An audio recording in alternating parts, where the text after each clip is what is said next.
for some guys, if you have an AR and that M4 configuration, this is plenty. This is all you need. You're happy with something like this. But for a lot of guys, this is just too plain. It's just too generic. It's just too blah.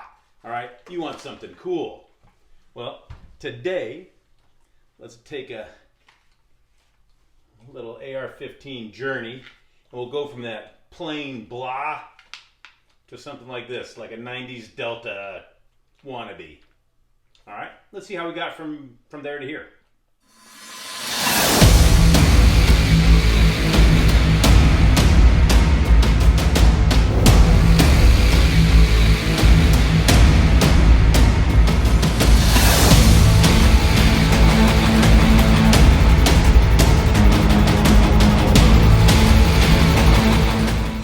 Today I have my beautiful first ever AR-15 build, and as you can see on portions of the weapon, I've already painted them.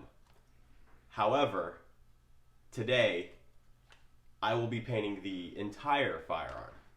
So no more of this halfway stuff. We're gonna fully commit to the painting. So I'll show you what I've done first. We'll go from tip to butt.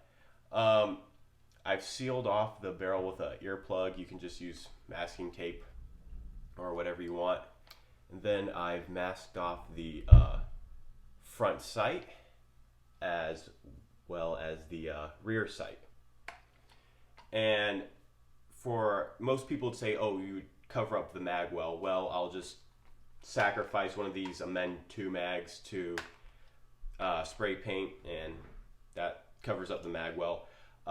You can cover up as much as you want or as little as you want. I personally am going to basically paint the entire thing, so very little masking is needed. I also have a light. I think it's just a Cyclops something, and I've masked off the front part and the back part where the little pad is to activate the light. And essentially now I'm just kind of taking some Q-tips and a rag to kind of clean up some of the areas that may have dust, carbon, or hops number 9. All right, here you can see we've got our poor man's paint booth. All this is just a cardboard box that we found, and it's big enough for a carbine to fit into. And you can see we've used it before. We're going to take this whole box outside, and we're going to do the painting outdoors.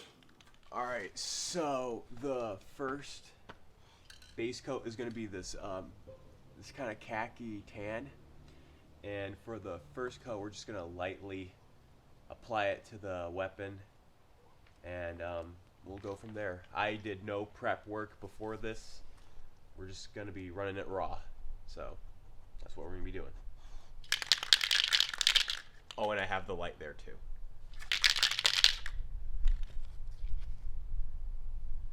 Be ready, folks. I'm painting the metal. Oh, there's no turning back now.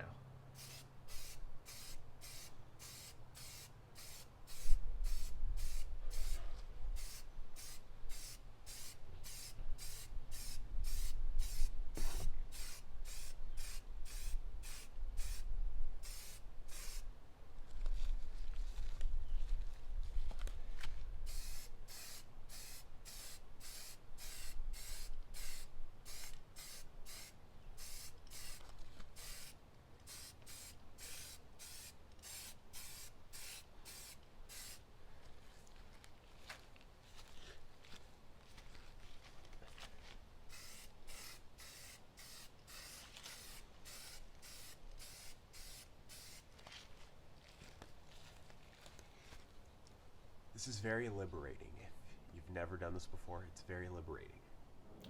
So we finished painting the both sides of the rifle. It's the next day, by the way, and I've been letting it bake in the sun for a few hours.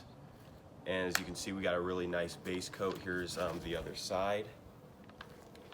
It's not a proper base coat, but it's good enough because other colors are going to be on it. So there's some parts like I may miss, like right here or in the carry handle, but it's okay because we're going to hit it with the other colors. Speaking of which, if you look down here, we have the other colors soaking in a pot full of warm water. Let it sit in there for about 5 minutes-ish, and you'll have a better stream of spray paint.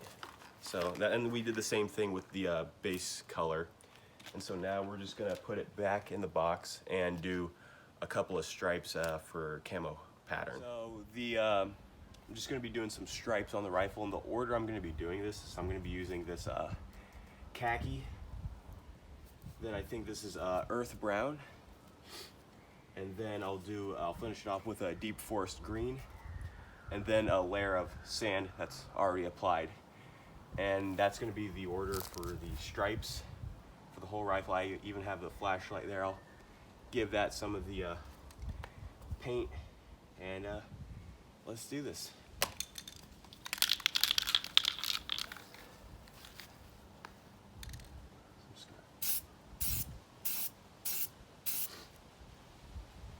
And weirdly enough, the khaki looks exactly like the sand, so it is what it is. And we're gonna be going with the brown.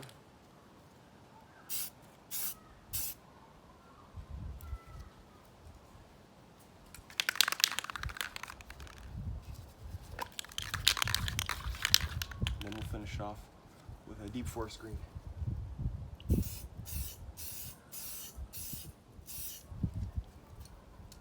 And we're just gonna keep repeating the process. This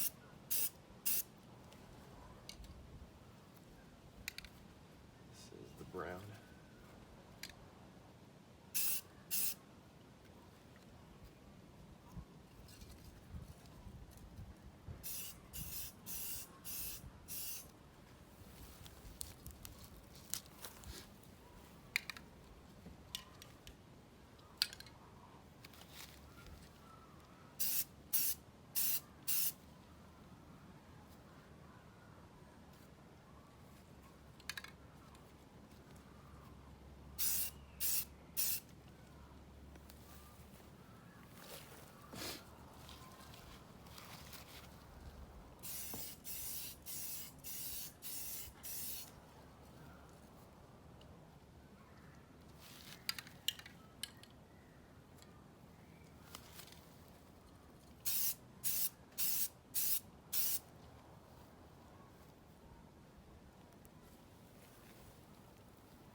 Go now.